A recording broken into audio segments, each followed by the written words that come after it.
Hello friends, welcome back to my channel. ನಾನು ಸ್ವರ್ಣ. ಇವತ್ತು ಶನಿವಾರ ಬೆಳಗಿನ ವ್ಲಾಗನ್ನು ಶುರು ಮಾಡ್ತಾ ಇದ್ದೀನಿ. ಆ್ಯಕ್ಚುಲಿ ಸ್ಯಾಟರ್ಡೇಸ್ ಅಂದರೆ ಗೊತ್ತೇ ಇರುತ್ತೆ, 7:15 ಸ್ಕೂಲಿಗೆ ಹೋಗಬೇಕು. ಆದ್ರೂ ಇವತ್ತು ರಿಸ್ಕ್ ತಗೊಂಡು ರಾಗಿ ರೊಟ್ಟಿ ಮಾಡೋಣ ಅಂತ ಅಂದ್ಕೊಂಡೆ.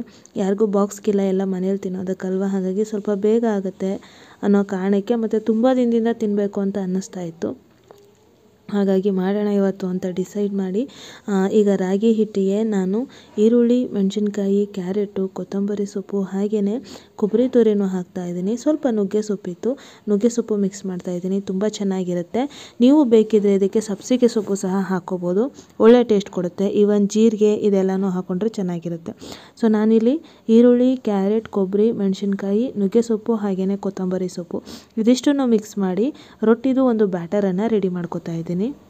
ಇವತ್ತು ಆ್ಯಕ್ಚುಲಿ ಪೂರ್ವಿಗೆ ಎಕ್ಸಾಮ್ ಇದ್ದಿದ್ದರಿಂದ ಅವಳು 8:15 ಹೋಗ್ತಾಳೆ, ಮತ್ತು ಸಾನೂ ಅಷ್ಟೇ 7:15 ಹೋಗ್ತಾಳೆ. ನಾನು 7:15 ಮನೆ ಬಿಡ್ತಾ ಇದ್ದೆ. ಒಂದೊಂದು ರೊಟ್ಟಿ ಅಷ್ಟೇ, ನನಗೆ ಸಾನುಗೆ ಒಂದು ರೊಟ್ಟಿ, ಪೂರ್ವಿಗೆ 1-1:30. ಸೊ ಅಷ್ಟೇ. ಹಾಗಾಗಿ ಕ್ವಿಕ್ಕಾಗಿ ಮಾಡ್ಬೋದು, ಒಂದು 2-3 ರೊಟ್ಟಿ ಮಾಡೋದೇನು ಟೈಮ್ ಆಗಲ್ಲ ಅಂತ. ಯೂಶ್ವಲಿ ಸ್ಯಾಟರ್ಡೇಸ್ ಅಂದರೆ ನಾನು ಪುಳಿಯೋಗರೆ ಅಥವಾ ಚಿತ್ರಾನ್ನ, ಅವಲಕ್ಕಿ ಈ ಥರದನ್ನ ಮಾಡ್ಕೋತಾ ಇದ್ದೆ. ಅದು ತುಂಬ ದಿನದಿಂದ ಅನ್ನಿಸ್ತಾ ಇತ್ತು ತಿನ್ನಬೇಕು ರಾಗಿ ರೊಟ್ಟಿನ ಅಂತ. ಅನ್ನಿಸ್ದ ತಕ್ಷಣ ಮಾಡಬೇಕಲ್ವ, ಇಲ್ಲಾಂದರೆ ಮತ್ತೆ ತಿಂದರೆ ಅದೇನು ಅಷ್ಟೊಂದು ಇಷ್ಟ ಅಂತ ಅನಿಸಲ್ಲ. ಸೊ ಹಾಗಾಗಿ ರಿಸ್ಕ್ ಆದರೂ ಪರವಾಗಿಲ್ಲ ಅಂತ ಮೊದಲು ಬೆಳಗ್ಗೆ ಎದ್ದ ತಕ್ಷಣ ಸ್ನಾನ ಎಲ್ಲ ಮಾಡಿಕೊಂಡು ದೇವ್ರ ಪೂಜೆ ಮಾಡಿ ಡ್ರೆಸ್ಸು ಸಹ ಹಾಕ್ಕೊಂಡಿದ್ದೆ ನಾನು ಸ್ಕೂಲ್ಗೆ ಹೋಗೋದಕ್ಕೆ. ಆನಂತರನೇ ಇವಾಗ ರೊಟ್ಟಿನ ರೆಡಿ ಮಾಡ್ತಾ ಇದ್ದೀನಿ. ಸೊ ನಿಮಗೇನಾದರೂ ತೆಳುವಾಗಿ ತಟ್ಟಲಿಕ್ಕೆ ಬರಲ್ಲ ಕಲ್ ಮೇಲೆ ಅಂತ ಅನಿಸಿದ್ರೆ, ನೀವು ರೊಟ್ಟಿ ಹಿಟ್ಟೇನಿದೆ ಸ್ವಲ್ಪ ಅದನ್ನು ನೀರು ಥರ ಮಾಡ್ಕೊಳ್ಳಿ, ಆಗ ಈಸಿಯಾಗಿ ಕಲ್ ಮೇಲೆ ತಟ್ಬೋದು. ಬಟ್ ಆ್ಯಕ್ಚುಲಿ ರೊಟ್ಟಿ ಹಿಟ್ಟನ್ನು ಗಟ್ಟಿಯಾಗಿ ಮಾಡ್ಕೋತಾರೆ, ಅದನ್ನು ಬಟ್ಟೆ ಮೇಲೆ ತಟ್ಟಿ ಆನಂತರನೇ ಅದನ್ನು ಕಲ್ ಮೇಲೆ ಹಾಕೋದು. ನಿಮ್ಗೆ ಅದು ಕಷ್ಟ ಅಂತಂದರೆ ಸ್ವಲ್ಪ ಈಸಿಯಾಗಿ ತೆಳುವಾಗಿ ಮಾಡಿಕೊಂಡ್ರೆ ಆರಾಮ್ಸೆ ರೊಟ್ಟಿನ ಹಾಕೋಬೋದು. ಸೊ ಅದಕ್ಕೋಸ್ಕರ ನಾನು ಕಡಲೆಕಾಯಿ ಚಟ್ನಿನ ಮಾಡ್ತಾಯಿದ್ದೆ. ರಾಗಿ ರೊಟ್ಟಿಗೆ ಒಳ್ಳೆ ಕಾಂಬಿನೇಷನ್ ಅಂತ ಕಾಯಿ ತುರಿ, ಕೊತ್ತಂಬರಿ ಸೊಪ್ಪು, ಕರಿಬೇವು ಸೊಪ್ಪು, ಹಾಗೆಯೇ ಉಪ್ಪು, ಸ್ವಲ್ಪ ಶುಂಠಿ, ಬೆಳ್ಳುಳ್ಳಿ, ಜೊತೆಗೆ ಹುರಿದಿರುವಂಥ ಕಡಲೆಕಾಯಿ ಬೀಜ ಇದಿಷ್ಟನ್ನು ಹಾಕ್ಕೊಂಡ್ರೆ ಒಳ್ಳೆ ಕಡಲೆಕಾಯಿ ಚಟ್ನಿನ ರೆಡಿ ಮಾಡ್ಕೋಬೋದು. ಹುಣಸೆಹಣ್ಣು ಮತ್ತು ಉಪ್ಪನ್ನು ಸಹ ಹಾಕಿದ್ದೀನಿ. ನಾನಿಲ್ಲಿ ಹಸಿಮೆಣ್ಸಿನ್ಕಾಯಿನ ಯೂಸ್ ಮಾಡಿದ್ದೀನಿ. ಒಣಮೆಣ್ಸಿನ ಹಣ್ಣನ್ನು ಅಥವಾ ಒಣಮೆಣ್ಸಿನ್ಕಾಯಿನ ಯೂಸ್ ಮಾಡಿದ್ರೆ ಇನ್ನೂ ಚೆನ್ನಾಗಿರುತ್ತೆ. ಈವನ್ ಇದಕ್ಕೆ ಹುಚ್ಚೆಳ್ಳನ್ನು ಸಹ ಸ್ವಲ್ಪ ಫ್ರೈ ಮಾಡಿ ಹಾಕೋಬೋದು. ಬಟ್ ನಾನು ಅದೇನೂ ಹಾಕೋದಕ್ಕೆ ಹೋಗಿಲ್ಲ, ಸಿಂಪಲಾಗಿ ಮಾಡ್ಕೋತಾ ಇದ್ದೀನಿ. ಸೊ ಇವಾಗ ಚಟ್ನಿನ ನುಣ್ಣಿಗೆ ರುಬ್ಬಿಟ್ಕೊಂಡ್ರೆ ಆನಂತರ ರೊಟ್ಟಿನ ಹಾಕ್ತಾಯಿದ್ದೀನಿ. ಆಗಲೇ ಹೇಳಿದಾಗೆ ಹಸ್ಬೆಂಡು ಸಹ ಬೆಳಿಗ್ಗೆ ಇರಲಿಲ್ಲ, ಹಾಗಾಗಿ ನಾವು 3 ಜನ ಆಗಿದ್ದರಿಂದ 3-4 ರೊಟ್ಟಿ ಸಾಕಾಗುತ್ತೆ ಅಂತ ಅನ್ನಿಸ್ತು. ಸೊ ನೋಡಿ, ಈ ಥರ ತೆಳುವಾಗಿ ಮಾಡ್ಕೊಳ್ಳೋದ್ರಿಂದ ಈಸಿಯಾಗಿ ನೀವು ರೊಟ್ಟಿನ ತಟ್ಕೋಬೋದು, ನಿಮ್ಗೇನು ಕಷ್ಟ ಆಗೋಲ್ಲ. ರೊಟ್ಟಿ ತಟ್ಟುವಾಗ ಕಾವಲಿ ಇಟ್ಟಿರಲ್ವ, ಆವಾಗ ಸ್ವಲ್ಪ ಲೋ ಫ್ಲೇಮಲ್ಲಿ ಇಟ್ಕೊಳ್ಳಿ, ಇಲ್ಲಾಂದರೆ ಕೈ ಬಿಸಿ ಆದಂಗೆ ಆಗುತ್ತೆ. ಅದರಲ್ಲೂ ಹೊಸದಾಗಿ ಹಾಕುವಂಥವ್ರಿಗೆ ಸ್ವಲ್ಪ ಕಷ್ಟ ಅಂತ ಅನಿಸುತ್ತೆ. ಹಾಗಾಗಿ ಇನ್ನೂ ಬೆಟರ್ ಆಪ್ಷನ್ ಅಂದರೆ ಕಲ್ಲನ್ನು ಬಿಸಿ ಮಾಡಿಕೊಂಡು ಆನಂತರ ಗ್ಯಾಸ್ ಸ್ಟವ್ನ ಆಫ್ ಮಾಡಿ ಆನಂತರ ರೊಟ್ಟಿ ತಟ್ಕೊಳ್ಳಿ, ನಂತರದಲ್ಲಿ ಮತ್ತೆ ಗ್ಯಾಸ್ ಸ್ಟವ್ನ ಆನ್ ಮಾಡಿ. ಸೊ 2 ಕಲ್ಲನ್ನ ಇಟ್ಕೊಂಡು ಈ ಥರ ಮಾಡೋದ್ರಿಂದ ನಿಮಗೆ ಕೈ ಬಿಸಿ ಅಂತ ಅನಿಸಲ್ಲ, ಮತ್ತು ಆರಾಮಾಗಿ ರೊಟ್ಟಿನ ಎಷ್ಟು ಅಗಲ ಬೇಕಿದ್ರೂ ನೀವು ತಟ್ಕೋಬೋದು. ಸೊ ಇವಾಗ ನೋಡಿ, ರಾಗಿ ರೊಟ್ಟಿ ತುಪ್ಪ ಹಾಕಿ ಬೇಯಿಸಿದ್ದೀನಿ, ತುಂಬ ಒಳ್ಳೆ ಘಮ ಬರ್ತಾಯಿತ್ತು. ನುಗ್ಗೆ ಸೊಪ್ಪು ಹಾಕಿರೋದ್ರಿಂದ ಸ್ಮೆಲ್ ಇನ್ನೂ ಚೆನ್ನಾಗಿ ಬರುತ್ತೆ. ಆಗಲೇ ಹೇಳಿದಾಗೆ ಸಬ್ಸಿಗೆ ಸೊಪ್ಪು ಒಳ್ಳೆ ಕಾಂಬಿನೇಷನ್ ಅಂತಲೇ ಹೇಳ್ಬೋದು. ಈ ಥರ ಡ್ರೈ ಆಗುತ್ತೆ ಅಂತ ಅನ್ನಿಸ್ದಾಗ ಎಣ್ಣೆ ಅಥವಾ ತುಪ್ಪದಿಂದ ಇದನ್ನು ನೀವು ಸರಿ ಮಾಡ್ಕೋಬೋದು. ಈವನ್ ಒದ್ದೆ ಬಟ್ಟೆಯನ್ನು ಏನು ಮಾಡ್ತಾರೆ, ಅಲ್ಲಿ ಟ್ಯಾಪ್ ಮಾಡ್ತಾರೆ ರೊಟ್ಟಿ ಮೇಲೆ, ಆವಾಗಲೂ ಸಹ ಈ ಥರ ಡ್ರೈ ಆಗೋದನ್ನು ತಪ್ಪಿಸ್ಬೋದು. ಬಟ್ ಯೂಶ್ವಲಿ ನಾನು ಎಣ್ಣೆ ಅಥವಾ ತುಪ್ಪನ ಯೂಸ್ ಮಾಡ್ತೀನಿ. ಸೊ ರಾಗಿ ರೊಟ್ಟಿ ಎಲ್ಲ ತಿಂದು ಸ್ಕೂಲ್ಗೆ ಹೋಗಿ ಬಂದಮೇಲೆ ಸ್ವಲ್ಪ ಹೇರ್ ಕೇರ್ ಮಾಡೋಣ ಅಂತ ಅನ್ನಿಸ್ತು. ಹಾಗಾಗಿ ಫ್ಲಾಕ್ಸ್ ಸೀಡ್ಸ್ ಏನಿದೆ ಅದನ್ನು ನೀರಲ್ಲಿ ಕುದಿಸ್ತಾ ಇದ್ದೀನಿ. ಹೇರ್ ರಫ್ ಅಂತ ಅನಿಸಿದ್ದಕ್ಕೋಸ್ಕರ, ಮತ್ತು ತುಂಬ ದಿನದಿಂದ ಯೂಸೇ ಮಾಡಿರಲಿಲ್ಲ. ದುಡ್ಡು ಕೊಟ್ಟು ತಂದು ವೇಸ್ಟ್ ಆಗೋದು ಯಾಕೆ, ಮತ್ತು ಇದಕ್ಕೂ ಸಹ ಇರುವೆ ಬರ್ತಾಯಿತ್ತು. ಹಾಗಾಗಿ ಖಾಲಿ ಮಾಡೋಣ ಅನ್ನೋ ಕಾರಣಕ್ಕೆ ನಾನೀಗ ಫ್ಲಾಕ್ಸ್ ಸೀಡ್ಸ್ನ ನೀರಲ್ಲಿ ಹಾಕಿ ಕುದಿಸಿ ಆನಂತರ ಅದರದ್ದು ಜೆಲ್ನ ತಗೋತಾ ಇದ್ದೀನಿ. ತುಂಬ ಜನ ನನ್ನ ಕೇಳಿದರೆ, ನೀವು ಹೇರ್ಗೆ ಬೋರ್ವೆಲ್ ನೀರು ಯೂಸ್ ಮಾಡ್ತೀರಾ ಅಥವಾ ಸ್ವೀಟ್ ನೀರನ್ನ ಯೂಸ್ ಮಾಡ್ತೀರಾ ಅಂತ. ನಾನು ಬೋರ್ವೆಲ್ ನೀರೇ ಯೂಸ್ ಮಾಡೋದು. ಮದುವೆ ಆದಾಗಿಂದನೂ ಆಲ್ಮೋಸ್ಟ್ ಬೋರ್ವೆಲ್ ನೀರೇ, ಎಲ್ಲ ಕಡೆನೂ ಇದೇ ಥರ ಸಿಸ್ಟಮ್ ಇತ್ತು, ಬೋರ್ ನೀರನ್ನೇ ಯೂಸ್ ಮಾಡುವಂಥದ್ದು. ಹಾಗಾಗಿ ನನಗೆ ಅಭ್ಯಾಸ ಆಗಿದೆ ಅದು. ಇವಾಗ ಊಟ ಎಲ್ಲ ಆಯಿತು. ಬಂದ ತಕ್ಷಣ ತಲೆ ಸ್ವಲ್ಪ ನೋವ್ತಾ ಇತ್ತು ಅಂತ ಹೇಳಿ ತಲೆಗೆ ಎಣ್ಣೆ ಹಚ್ಚಿದ್ದೆ, ಸ್ವಲ್ಪ ಹಚ್ಚಿದ್ದೆ ಅಷ್ಟೇನೆ. ಸ್ವಲ್ಪ ಹೇರ್ ಕೇರ್ ಮಾಡೋಣ ಅಂತ ಅಂದ್ಕೊಂಡಿದ್ದೀನಿ. ಊಟ ಎಲ್ಲ ಆದಮೇಲೆ ವಿಡಿಯೋನ ಶುರು ಮಾಡ್ತಾ ಇದ್ದೀನಿ. ಕರೆಕ್ಟಾಗಿ ಮಾತಾಡೋದಕ್ಕಾಗ್ತಾ ಇಲ್ಲ, ನಾಲ್ಗೆನಲ್ಲಿ ಮತ್ತು ತೊಟ್ಟಿನಲ್ಲಿ ಎಡ್ಜಲ್ಲೇ ಬಾಯಿ ಹುಣ್ಣಾಗಿದೆ. ಸುಮಾರಿದೆ, ಇಲ್ಲೊಂದಿದೆ, ಇಲ್ಲೆಲ್ಲ ಒಂದೊಂದು ಸುಮಾರು 5-6 ಬಂದಿದೆ ಒಟ್ಟಿಗೆ. ಸೊ ಪ್ರೊನೌನ್ಸಿಯೇಷನ್ ಸ್ವಲ್ಪ ಆ ಕಡೆ ಈ ಕಡೆ ಆಗ್ಬೋದು. ಇನ್ನೊಂದು ವಿಷಯ ಏನು ಅಂತಂದರೆ, KS ಕಾಲಾಗಿದೆ, ಜೊತೆಗೆ ಇನ್ನೂ ಸುಮಾರು ಎಕ್ಸಾಮ್ಸ್ ಎಲ್ಲ ಕಾಲ್ಫರ್ ಮಾಡಿದ್ದಾರೆ. ಅದು ನನಗೆ ಎಷ್ಟು ಇನ್ಫಾರ್ಮೇಷನ್ ಸಿಗುತ್ತೋ ಅದನ್ನು ನಿಮ್ಮ ಜೊತೆ ಶೇರ್ ಮಾಡ್ತೀನಿ. ಸೊ KSಗೆ ನನ್ನ ತಂಗಿ ಅಪ್ಲೈ ಮಾಡ್ತಾ ಇದ್ದಾಳೆ, ನೀನು ಅಪ್ಲೈ ಮಾಡು ಅಂತ ಹೇಳಿದ್ಲು. ಬಟ್ ನನಗೆ ಅಂದರೆ ಟೀಚಿಂಗ್ ಫೀಲ್ಡ್ ನನಗೆ ಹೋಲ್ಡ್ ಇತ್ತು, ಗ್ರಿಪ್ ಇತ್ತು. ಓಕೆ, ಸ್ವಲ್ಪ ಎಫರ್ಟ್ ಹಾಕಿದ್ರೆ ನಾನೇನಾದರೂ ಅಚೀವ್ ಮಾಡ್ಬೋದು ಅನ್ನೋ ಐಡಿಯಾ ಇತ್ತು. ಬಟ್ KS ಅಂತಂದರೆ ಕರೆಂಟ್ ಇಶ್ಯೂಸ್ ಎಲ್ಲ ಗೊತ್ತಿರಬೇಕು, ಅದಕ್ಕೆ ತುಂಬ ಜಾಸ್ತಿ ಇದೆ ಸಿಲೆಬಸ್. ಅದು ಎಷ್ಟು ಓದಿದ್ರೂ ಕಡಿಮೆನೇ.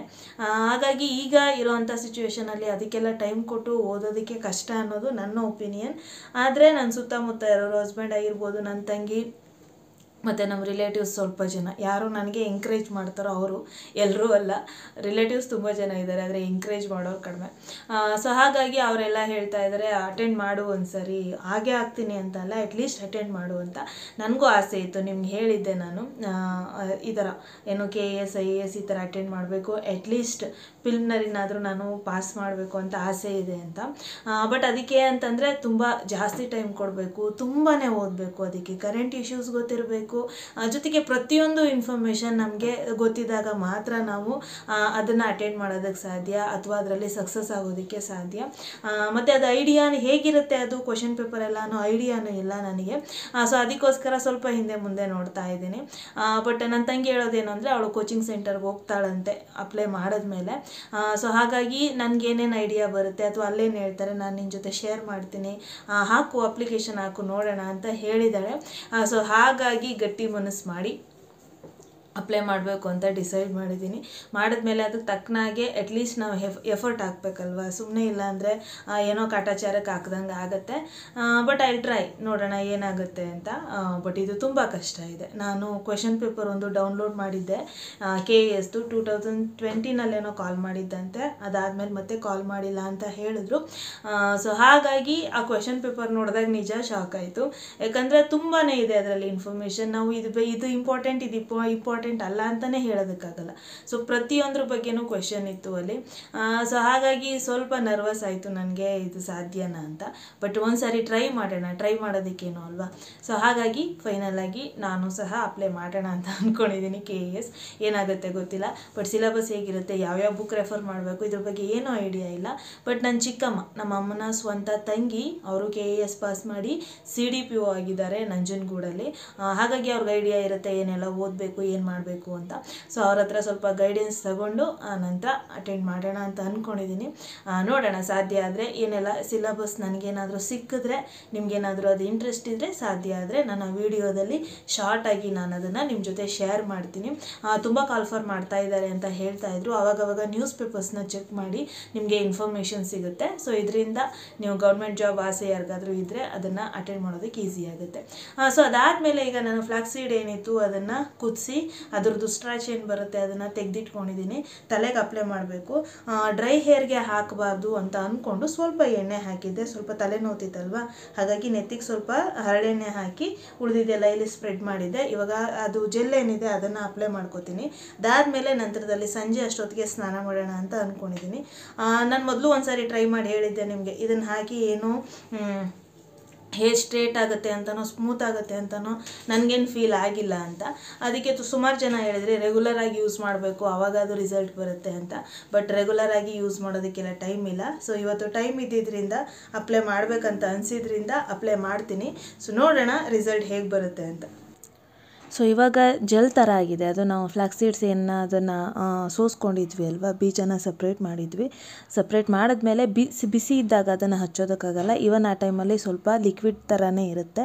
ತಣ್ಣಗಾದಮೇಲೆ ಅದು ಜೆಲ್ಲಿ ಥರ ಆಗೋದು. ಸೊ ಆವಾಗ ಅದನ್ನು ನಾವು ಆರಾಮ್ಸೆ ಯೂಸ್ ಮಾಡ್ಬೋದು. ನೀವು ಬಿಸಿ ಇದ್ದಾಗಲೇ ಅದನ್ನು ಸೋಸ್ಕೊಂಡ್ರೆ ಬೆಟರ್. ಇಲ್ಲಾಂದರೆ ಆ ಜೆಲ್ಗೆ ಬೀಜ ಎಲ್ಲ ಮಿಕ್ಸ್ ಆಗಿಬಿಟ್ಟು ತೆಗಿಯೋದಕ್ಕೆ ಆಗಲ್ಲ. ಆ ಥರ ಹಿಂಸೆ, ಸಪ್ರೇಟ್ ಮಾಡೋದಕ್ಕಾಗಲ್ಲ, ಹಿಂಸೆ ಆಗಿಬಿಡುತ್ತೆ. ಸೊ ಆನಂತರ ತಣ್ಣಗಾದಮೇಲೆ ನಾನಿವಾಗ ಅಪ್ಲೈ ಮಾಡ್ತಿದ್ದೀನಿ. ನೀವೇನಾದರೂ ಡ್ರೈ ಹೇರ್ಗೆ ಈ ಒಂದು ಜೆಲ್ಲನ್ನು ಯೂಸ್ ಮಾಡೋ ಹಾಗಿದ್ದರೆ ಆವಾಗಲೇ ಸ್ವಲ್ಪ ಕೊಬ್ಬರಿ ಎಣ್ಣೆನ ಮಿಕ್ಸ್ ಮಾಡ್ಕೊಳ್ಳಿ. ಇಲ್ಲ ತಲೆಗೆ ಎಣ್ಣೆ ಹಾಕಿ ಆನಂತರ ಯೂಸ್ ಮಾಡ್ತೀನಿ ಅಂದರೆ ಡೈರೆಕ್ಟಾಗಿ ಹಾಗೆ ಯೂಸ್ ಮಾಡಿದ್ರೂ ನಡೆಯುತ್ತೆ. ಸೊ ನಾನಿವಾಗ ಅಪ್ಲೈ ಮಾಡಿದ್ದೀನಿ, ನೋಡ್ತಾ ಇರ್ಬೋದು. ಒಂದು ಗಂಟೆ 1.5 ಗಂಟೆ ಆದಮೇಲೆ ನಾನು ಹೆಡ್ ವಾಶ್ ಮಾಡ್ಕೋತೀನಿ. ಆನಂತರ ಮತ್ತೆ ತಲೆಗೆ ಎಣ್ಣೆ ಹಚ್ತೀನಿ. ಯಾಕಂದರೆ ಮಂಡ್ಯ ಸ್ನಾನ ಮಾಡಬೇಕಲ್ವ ನಾನು ತಲೆಗೆ. ಹಾಗಾಗಿ ವೀಕ್ಲಿ ಒನ್ಸ್ ನಾನು ಎಣ್ಣೆ ಹಾಕೋದ್ರಿಂದ ಥರ್ಸ್ಡೇನೂ ಹಾಕ್ತೀನಿ. ಬಟ್ ಜಾಸ್ತಿ ಹೊತ್ತು ಎಣ್ಣೆ ಇರಲ್ಲ. ಹಾಗಾಗಿ ಇಮಿಡಿಯೇಟಾಗಿ ನಾನು ತಲೆ ಸ್ನಾನ ಮಾಡಿ ಡ್ರೈ ಆದ ತಕ್ಷಣ ಮತ್ತೆ ಎಣ್ಣೆನ ಅಪ್ಲೈ ಮಾಡಿದೆ. ಇವಾಗ ರಾತ್ರಿ ಆಗಿದೆ. ನುಗ್ಗೆ ಸೊಪ್ಪಿತ್ತು, ನುಗ್ಗೆ ಸೊಪ್ಪಿಂದ ಉಪ್ಸಾಂಬಾರು ಮಾಡಿ ಹಾಗೆಯೇ ಸೊಪ್ಪಿಂದು ಪಲ್ಯ ಮಾಡೋಣ ಅಂತ ಅಂದ್ಕೊಂಡು ಇವಾಗ ರೆಡಿ ಮಾಡ್ತಾ ಇದ್ದೀನಿ. ಸೊಪ್ಪನ್ನು ಮೊದಲು ತೊಳೆದು ಸಪ್ರೇಟಾಗಿ ಅದನ್ನು ಓಪನ್ ಪಾತ್ರೆಯಲ್ಲಿ ಬೇಯಿಸ್ಕೊತೀನಿ. ಕ್ಲೋಸ್ ಮಾಡಿ ಬೇಯಿಸಿದ್ರೆ ಅದು ಕಹಿ ಬರುತ್ತೆ. ಹಾಗಾಗಿ ರುಚಿಗೆ ತಕ್ಕಷ್ಟು ಉಪ್ಪನ್ನು ಸಹ ಹಾಕಿದ್ದೀನಿ.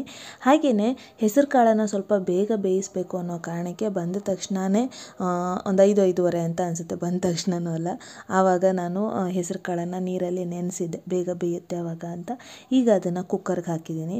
ನುಗ್ಗೆ ಸೊಪ್ಪು ಮತ್ತು ಹೆಸರು ಕಾಳು ಉಪ್ಪು ಸಾಂಬಾರು ಮಾಡಿದಾಗ ಸ್ವಲ್ಪ ಕಹಿ ಅನ್ನೋ ಥರ ಫೀಲ್ ಆಗುತ್ತೆ ಮತ್ತು ಕಲರ್ ಒಂಥರ ಇರುತ್ತೆ, ಡಸ್ಕಿ ಕಲರು. ಮಕ್ಕಳಿಗೆ ತಿನ್ನೋದಕ್ಕೆ ಸ್ವಲ್ಪ ಆಚೆ ಈಚೆ ನೋಡ್ತಾರೆ. ಹಾಗಾಗಿ ನಾನು ತೊಗರಿಬೇಳೆನ ಒಂದು ಚಿಕ್ಕ ಬಾಕ್ಸಲ್ಲಿ ಹಾಕಿ ಇದೇ ಕುಕ್ಕರಲ್ಲಿ ಅದನ್ನು ಸೇರಿಸಿ ಒಟ್ಟಿಗೆ ಬೇಯಿಸ್ಕೊತಾ ಇದ್ದೀನಿ. ಹೀಗೆ ಮಾಡೋದ್ರಿಂದ ಬಸ್ಕೊಂಡಿರೋ ನೀರು ಜೊತೆ ಈ ತೊಗರಿಬೇಳೆ ಬೆಂದಿರೋದನ್ನು ಮಿಕ್ಸ್ ಮಾಡಿಕೊಂಡು ಉಪ್ಪು ಸಾಂಬಾರನ್ನ ರೆಡಿ ಮಾಡ್ಕೋಬೋದು ಅಂತ. ಸೊ ನೋಡಿ, ಇವಾಗ ಹೆಸರು ಕಾಳು ಬೆಂದಿದೆ, ಹಾಗೆಯೇ ಬೇಳೆನೂ ಬೆಂದಿದೆ. ಯಾವುದೇ ಪಲ್ಯ ಮಾಡುವಾಗ ಹೆಸರು ಕಾಳನ್ನ ಬೇಯಿಸ್ಕೊಳ್ಳುವಾಗ ಬೆಂದಿರಬೇಕು, ಆದರೆ ಮುದ್ದೆ ಥರ ಆಗಬಾರ್ದು, ಆ ಥರ ಬೇಯಿಸ್ಕೋಬೇಕು. ಇದೊಂದು ಚಾಲೆಂಜ್ ಅಂತಲೇ ಹೇಳ್ಬೋದು. ಇಲ್ಲ ಬೆಂದಿಲ್ಲದೆ ಇದ್ದಂಗೆ ಆಗ್ಬಿಡುತ್ತೆ ಹೆಸರು ಕಾಳು, ಇಲ್ಲ ಅಂತಂದರೆ ತುಂಬ ಬೆಂದು ಮುದ್ದೆ ಥರ ಆಗಿಬಿಡುತ್ತೆ. ಸೊ ಹುಷಾರಾಗಿ ಮಾಡಬೇಕು ಅದನ್ನು. ಈಗ ಸೊಪ್ಪು ಬೆಂದಿದೆ, ಅದನ್ನು ಸಹ ನಾನು ನೀರು ಮತ್ತು ಸೊಪ್ಪನ್ನು ಸಪ್ರೇಟ್ ಮಾಡ್ಕೋತಾ ಇದ್ದೀನಿ. ಹಾಗೆಯೇ ಸಾರಿ, ಒಂದು ರಾಂಗ್ ಇನ್ಫಾರ್ಮೇಷನ್ ಕೊಟ್ಟಿದ್ದಕ್ಕೆ. KS ಮಾರ್ಚ್ 1st ವೀಕಲ್ಲಿ ಕಾಲ್ ಆಗುತ್ತಂತೆ ಅಂತ ಹೇಳಿದ್ದಾರೆ. ಹಾಗಾಗಿ ಇನ್ನು ನಾನು ಕಾಲ್ ಆಗಿದೆ ಅಂತ ಹೇಳಿಬಿಟ್ಟೆ, ಕಾಲ್ ಮಾಡ್ತಾರಂತೆ 1st ವೀಕಲ್ಲಿ. ಮತ್ತು ಹಾಗೆಯೇ ಈಗ VA ಕಾಲ್ ಆಗಿದೆ. ಮೊದಲೆಲ್ಲ ಇದನ್ನು ಪರ್ಸೆಂಟೇಜ್ ವೈಸ್ ಮೇಲೆ ಸೆಲೆಕ್ಟ್ ಮಾಡ್ಕೋತಾ ಇದ್ರು, ಬಟ್ ಇವಾಗ ಕಾಂಪಿಟೇಟಿವ್ ಎಕ್ಸಾಮ್ನ ಮಾಡಿ ಆನಂತರ ಸೆಲೆಕ್ಟ್ ಮಾಡ್ತಾರಂತೆ. ನಾರ್ಮಲ್ ನಮ್ಮ ಎಕ್ಸಾಮ್ಸ್ ಎಲ್ಲ ಹೇಗೆ ನಡೆಯುತ್ತೋ ಹಾಗೆಯೇ. ಸೊ ಹಾಗಾಗಿ ಯಾರಿಗಾದರೂ ಇಂಟ್ರೆಸ್ಟ್ ಇದ್ದರೆ ಅದನ್ನು ಅಟೆಂಡ್ ಮಾಡ್ಬೋದು. ನ್ಯೂಸ್ ಪೇಪರ್ಸಲ್ಲಿ ಎಲ್ಲ ಕಂಪ್ಲೀಟ್ ಇನ್ಫಾರ್ಮೇಷನ್ನು ಇರುತ್ತೆ. ಸೊ ಒಂದ್ಸರಿ ಚೆಕ್ ಮಾಡಿ, ಇಲ್ಲ ಈವನ್ ಗೂಗಲಲ್ಲೂ ಸಿಗುತ್ತೆ ನಿಮಗೆ. ಸೊ ಅದನ್ನು ಸರ್ಚ್ ಮಾಡಿಕೊಂಡು ನೀವು ಅಪ್ಲೈ ಮಾಡ್ಬೋದು. ನನಗೆ ಗೊತ್ತಿರುವಂಥ ಮಾಹಿತಿ ಇದಿಷ್ಟು. ನಾನೇನಾದರೂ ಅಪ್ಲೈ ಮಾಡಿದಾಗ ನೆಕ್ಸ್ಟು ಏನಾದ್ರು ಸಿಲೆಬಸ್ ನನಗೆ ಸಿಕ್ಕರೆ ಎಕ್ಸಾಮಿಗೆ ಸಂಬಂಧಪಟ್ಟಂಗೆ ನಿಮ್ಮ ಜೊತೆ ಅದನ್ನು ಶೇರ್ ಮಾಡೋದಕ್ಕೆ ಟ್ರೈ ಮಾಡ್ತೀನಿ. ಬಟ್ ಇದೊಂದು ಅಟೆಂಪ್ಟ್ ಅಷ್ಟೇನೆ. ಇದಕ್ಕೆಲ್ಲ ತುಂಬ ಡೆಡಿಕೇಶನ್ ಎಲ್ಲ ಇರಬೇಕು. ಅದೆಲ್ಲ ಇವಾಗ ಸ್ವಲ್ಪ ಕಷ್ಟ ಅಂತ ಅನಿಸುತ್ತೆ, ಯಾಕಂದರೆ ಇನ್ನೂ ನಾನು ಈ ಫೀಲ್ಡ್ಗೆ ಅಡ್ಜಸ್ಟ್ ಆಗಿಲ್ಲ. ಸೊ ಹಾಗಾಗಿ ನೋಡೋಣ ಏನಾಗುತ್ತೆ ಅಂತ. ಬಟ್ ನನಗೆ 99% ಗೊತ್ತಿದೆ ಸ್ವಲ್ಪ ಕಷ್ಟ ಇದೆ ಅಂತ. But it's okay. ಇವಾಗ ಉಪ್ಪು ಸಾಂಬಾರು ರೆಡಿಯಾಗಿದೆ, ಹಾಗೆಯೇ ಪಲ್ಯನೂ ರೆಡಿಯಾಗಿದೆ, ಅನ್ನನೂ ರೆಡಿಯಾಗಿದೆ. ಮುದ್ದೆನ ಮಾಡ್ಕೋತಾ ಇದ್ದೀನಿ. ಹಸ್ಬೆಂಡ್ಗೆ ನಾಳೆಯಿಂದ ಹಾಸನಲ್ಲಿ ಟ್ರೈನಿಂಗ್ ಇದೆಯಂತೆ. ನನ್ನ ಬರ್ಡೇಗೆ ಇರ್ತಾರೋ ಇರಲ್ವೋ ಅನ್ನೋದೇ ಡೌಟು ನನಗೆ. ಇನ್ನು ಹಾಸನ್ಗೆ ಹೋದರೆ ಅವರು ಮಧ್ಯದಲ್ಲಿ ಲೀವ್ ತೊಗೊಂಡು ಬರಬೇಕಾಗತ್ತೆ. ಅಷ್ಟು ದೂರದಿಂದ ಬರ್ಡೇಗೋಸ್ಕರ ಬರ್ತಾರಾ ಅನ್ನೋದು ಒಂದು ಡೌಟು. ಬಂದಿಲ್ಲ ಅಂದರೆ ಬೇಜಾರಾಗುತ್ತೆ. ಬಟ್ ಅವ್ರು ಬರ್ತಾರೆ ಅಂದರೆ ಅದು ಅವ್ರಿಗೆ ರಿಸ್ಕ್ ಆಗುತ್ತೆ. ಏನಾಗುತ್ತೆ ಅಂತ ಗೊತ್ತಿಲ್ಲ, ನೋಡೋಣ. ಬಟ್ ಒಂದು ಸಾರಿ ಸಾಧ್ಯ ಆದರೆ ಬರೋದಕ್ಕೆ ಟ್ರೈ ಮಾಡಿ ಅಂತ ಹೇಳಿದ್ದೀನಿ ಅಷ್ಟೇನೆ. ಅದು ಸ್ವಲ್ಪ ಬೇಜಾರಾಯಿತು ನನಗೆ. ಮದುವೆ ಆದಾಗಿಂದ ಇಲ್ಲಿ ತನಕ ಒಂದಿನೂ ಬರ್ಡೇಗೆ ಅವ್ರು ಮಿಸ್ ಮಾಡಿಲ್ಲ. ಬಟ್ ಈ ಸಾರಿ 90% ಮಿಸ್ ಆಗೋ ಚಾನ್ಸಸ್ ಇದೆ. ಬೇಜಾರಾಗುತ್ತೆ. ಸ್ಪೆಷಲ್ ಡೇಸಲ್ಲಿ ಎಲ್ಲರೂ ಮನೆಯಲ್ಲಿ ಒಟ್ಟಿಗೆ ಇರಬೇಕು, ಅದೊಂದು ನನ್ನ ಆಸೆ. ಬಟ್ ಈ ವರ್ಷ ಏನಾಗುತ್ತೋ ಗೊತ್ತಿಲ್ಲ. ಬಟ್ ಇಟ್ಸ್ ಓಕೆ, ನಾವು ಸಿಚುವೇಶನ್ಗೆ ಅಡ್ಜಸ್ಟ್ ಆಗಬೇಕು. ಮತ್ತು ಒಂದಿನ ಥರ ಇನ್ನೊಂದು ದಿನ ಇರಲ್ಲ, ನೀನು ಎಲ್ಲದಕ್ಕೂ ರೆಡಿಯಾಗಿರಬೇಕು ಅಂತ ಹಸ್ಬೆಂಡ್ ಹೇಳೋ ಹಾಗೆ ನಾನು ಓಕೆ ಅಂತ ಅಂದ್ಕೊಂಡು ಸುಮ್ಮನೆ ಇದ್ದೀನಿ. ಮತ್ತು ಅವತ್ತು ನನಗೆ ಲಾಸ್ಟ್ ಎಕ್ಸಾಮ್ ಇದೆ. ಸೊ ಹಾಗಾಗಿ ಎಕ್ಸಾಮ್ಗೆ ಹೋಗಿ ಬಂದು ಆನಂತರ ನನ್ನ ತಮ್ಮ ಇದ್ದರೆ ದೇವಸ್ಥಾನಕ್ಕೆ ಎಲ್ಲರೂ ಹೋಗಿ ಬರೋಣ ಅನ್ನೋ ಪ್ಲ್ಯಾನ್ ಇದೆ. ಸೊ ಇದಾದಮೇಲೆ ಇವಾಗ ಮುದ್ದೆನೂ ರೆಡಿಯಾಗಿದೆ ಸ್ನೇಹಿತರೆ. ನಾನು ಆಗಲೇ ಹೇಳಿದಾಗೆ ಪ್ರತಿ ಸಾರಿನೂ ಮುದ್ದೆ ಮಾಡುವಾಗ ಹೇಳ್ತಾ ಇರ್ತೀನಿ, ಕುದಿಯೋ ನೀರಿಗೆ ತುಪ್ಪನ ಹಾಕಿ ಆನಂತರ ನೀವು ಮುದ್ದೆ ಮಾಡೋದ್ರಿಂದ ಗಂಟಾಗೋದು ಕಡಿಮೆ ಆಗುತ್ತೆ. ಮತ್ತು ಚೆನ್ನಾಗಿ ಹೊಂದಿಸೋದ್ರಿಂದ ಮುದ್ದೆ ನಮ್ಮನೆ ಕಡೆ ಹೇಳ್ತಾರೆ ಮೇಣದ ಥರ ಬರಬೇಕು ಅಂತ, ಹಾಗೇ ಬರುತ್ತೆ. ಸೊ ಇವಾಗ ನೈಟು ಅಡುಗೆನೂ ಸಹ ರೆಡಿಯಾಗಿದೆ. ನಾನು ಜಸ್ಟ್ 3 ಮುದ್ದೆ ಮಾಡಿದ್ದೀನಿ, ಯಾಕಂದರೆ ಸಾನು ತಿನ್ನಲ್ಲ. ತುಂಬ ಸಾರಿ ಫೋರ್ಸ್ ಮಾಡಿ ಹಾಕಿದ್ದೆ ಅವಳಿಗೆ, ಕಷ್ಟಪಟ್ಕೊಂಡು ತಿಂತಾಯಿದ್ಲು, ಏನೋ ಒಂಥರ ಮುಖ ಮಾಡ್ಕೋತಿದ್ಲು. ಯಾಕೆ ಆ ಥರ ಬಲವಂತದಲ್ಲಿ ತಿನ್ನಿಸ್ಬೇಕು ಅನ್ನೋ ಕಾರಣಕ್ಕೆ ನಾನೇ ಇವಾಗ ಅವಾಯ್ಡ್ ಮಾಡಿಬಿಟ್ಟಿದ್ದೀನಿ. ಅವಳು ಕೇಳಿದ್ರೆ ಹಾಕ್ಕೊಡ್ತೀನಿ, ಇಲ್ಲ ಅಂದರೆ ಇಲ್ಲ. ಅದರಲ್ಲೂ ಉಪ್ಪು ಸಾಂಬಾರು ಜೊತೆ ಅಂತೂ ಅವಳು ಮುದ್ದೆ ತಿನ್ನೋದೇ ಇಲ್ಲ. ಸೊಪ್ಪಿನ ಪಲ್ಯ ಮತ್ತು ಅನ್ನ ಸಾಂಬಾರು 3 ಮಿಕ್ಸ್ ಮಾಡ್ಕೊಂಡು ತಿಂತಾಳೆ, ಆ ಥರ ಇಷ್ಟ ಅವಳಿಗೆ. ಹಾಗಾಗಿ ನಾವು 3 ಜನಕ್ಕೆ ಮಾತ್ರ ಮುದ್ದೆ ರೆಡಿ ಮಾಡಿರೋದು. ಸೊ ಇವಾಗ ನೋಡಿ, ಬೇಳೆ ಎಲ್ಲ ಕರಗಿದೆ ಸಾಂಬಾರಲ್ಲಿ, ವೈಟ್ ಕಲರ್ ಸಾಂಬಾರಾಗಿದೆ. ತುಂಬ ಟೇಸ್ಟಿಯಾಗಿತ್ತು ಸಾಂಬಾರೂ ಸಹ. ಸೊ ಊಟ ಮುಗಿಸಿದ್ರೆ ನನ್ನ ಇವತ್ತಿನ ರೂಟೀನ್ ಇಲ್ಲಿಗೆ ಎಂಡ್ ಆಗುತ್ತೆ.